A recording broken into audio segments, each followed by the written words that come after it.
Hi, this is Lit with Chris, and today we're discussing the theme of agency or fate in William Shakespeare's Macbeth, as well as who really is to blame for the death of King Duncan and the downfall of the play's protagonist. If you'd like to know when more literary analysis like this becomes available, be sure to like and subscribe via the links below.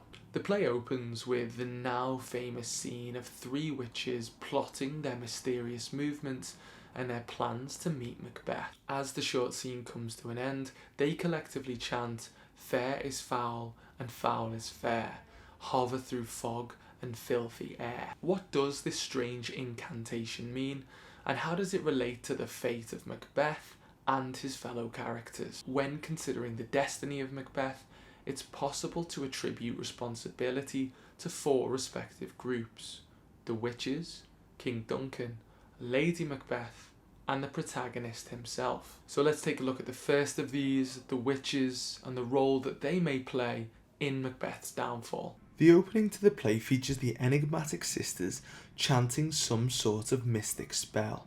The final lines of the scene offer up the oxymoron of fair is foul and foul is fair, introducing one of the play's central ideas. Ordinarily positive attributes such as honour, trust and allegiance will prove to be deadly personality traits in Macbeth, whereas betrayal, brutality and mercilessness will be far more favoured in terms of who succeeds to the throne. This phrase may be acting as some sort of spell that is cast at the play's beginning and settles upon all the characters and their actions during the plot. Macbeth's very first lines are, "So foul and fair a day I have not seen," perhaps suggesting that he and or the others have already fallen prey to the witch's magical influence and that foul deeds are destined to win the day. This is continued as King Duncan makes his way to Macbeth's castle in Inverness and notes that "this castle hath a pleasant seat, the air nimbly and sweetly recommends itself unto our gentle senses," highlighting the fair or pleasing elements of Macbeth's home, hence hinting at the foul consequences that are to come from staying there. Duncan also refers to Lady Macbeth as fair and noble hostess, once again indicating that despite her virtuous appearance, the lady of the house is far more foul than the monarch may think. One line that we may look to question the witch's power over proceedings is their discussion regarding a sailor whom they have cursed whilst at sea. The first witch states that though his bark cannot be lost, yet it shall be tempest tossed, suggesting that despite not actually being able to kill the man, she can ensure that his boat is ravaged by bad weather.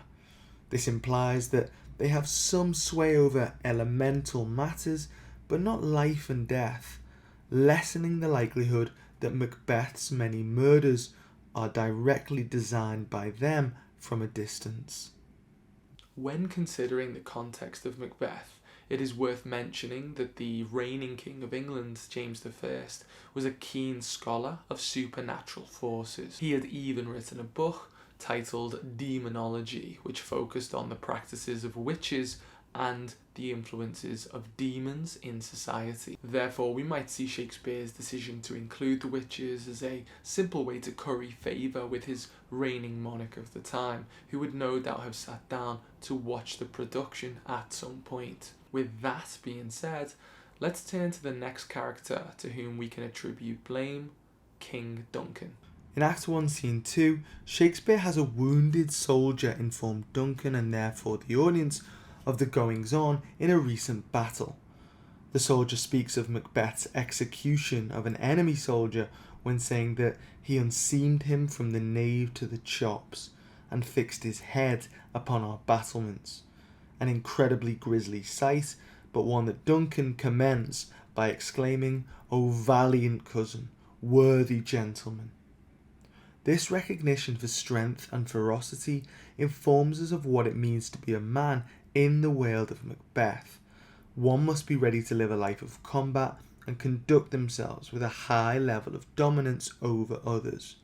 Therefore, by valorising a soldier's strength and force in battle, Duncan is elevating men of violence on a consistent basis.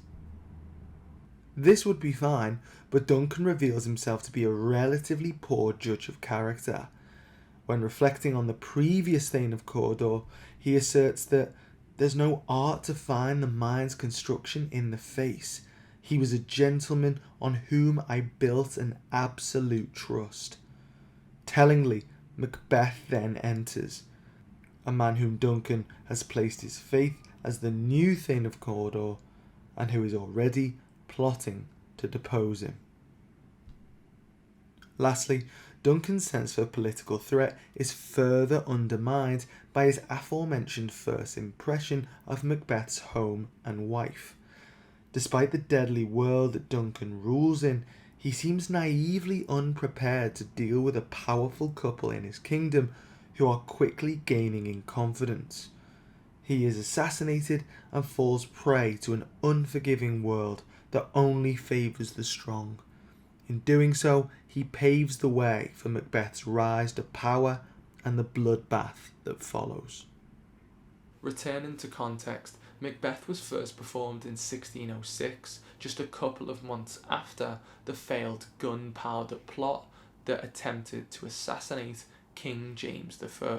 The king was understandably anxious about future assassinations, and as such, ideas such as betrayal and who really deserves to hold the throne were popular subjects in the public domain. By depicting King Duncan with a fair-hearted naivety, Shakespeare may be tapping into debates at the time regarding how one should exercise power and what kind of qualities are required to be a successful leader. Moving away from more contextual matters, we can now turn our attention to a character who resonates more loudly with modern audiences, Lady Macbeth.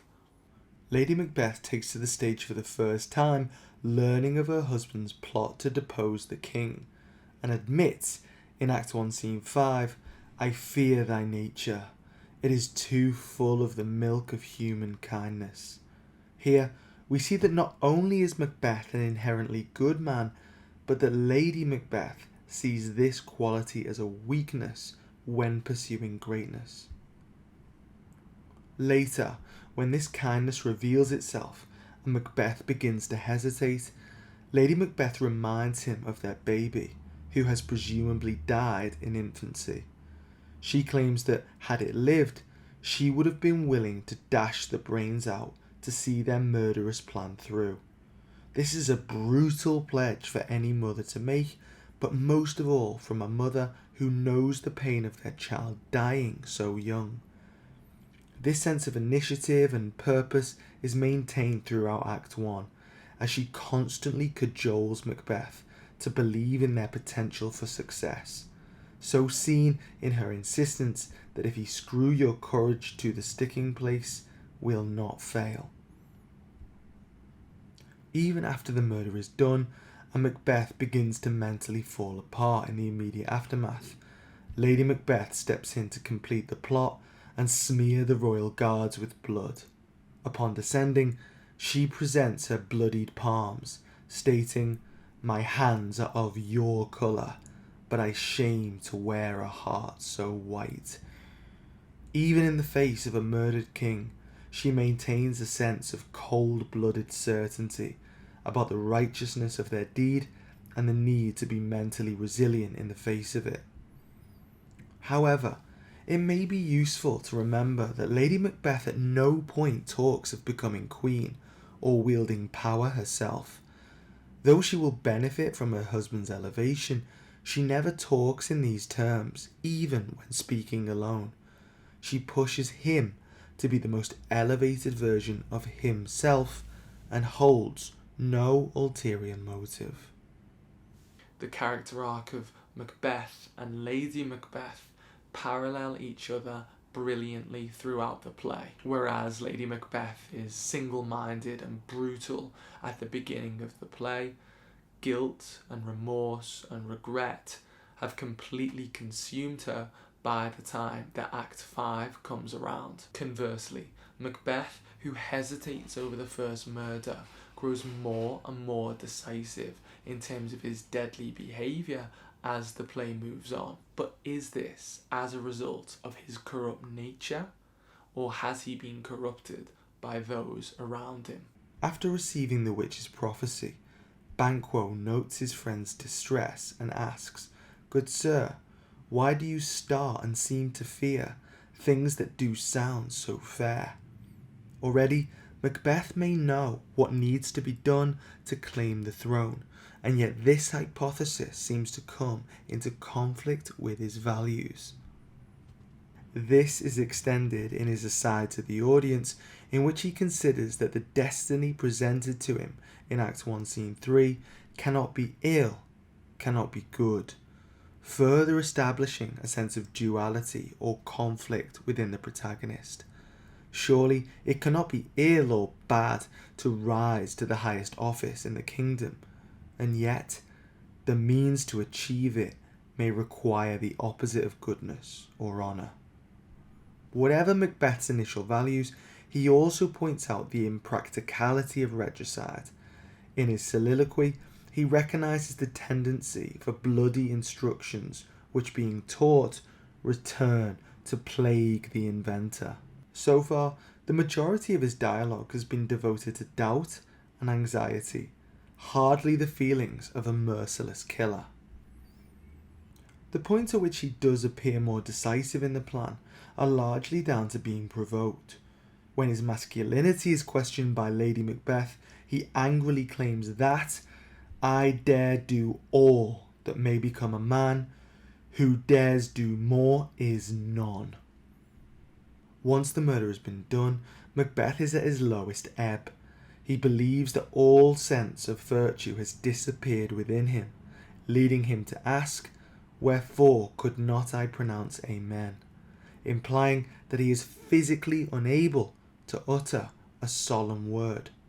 Worse still, he believes, "Methought I heard a voice cry, sleep no more, Macbeth does murder sleep," meaning that not only his solemnity, but also his rest or peace has been taken from him. These are the words of someone deeply regretful and a grim acknowledgement of all the doubts he had in the lead up to Act 2. Shakespeare offers no answers as to who or what is to blame for the play's many tragedies.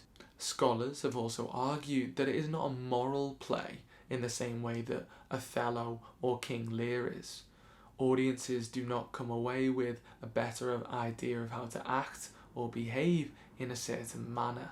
Instead, the actions of all involved suggest that this is a tragedy of the purest sense. Through no fault of their own, a group of people find themselves in fairly exceptional circumstances, and the worst but inevitable aspects of their nature slowly take hold. If you found this analysis useful and need more discussion like this with regard to text that you might be covering at school, be sure to like and subscribe via the links below. That's all for this time. Thank you very much for watching, and goodbye.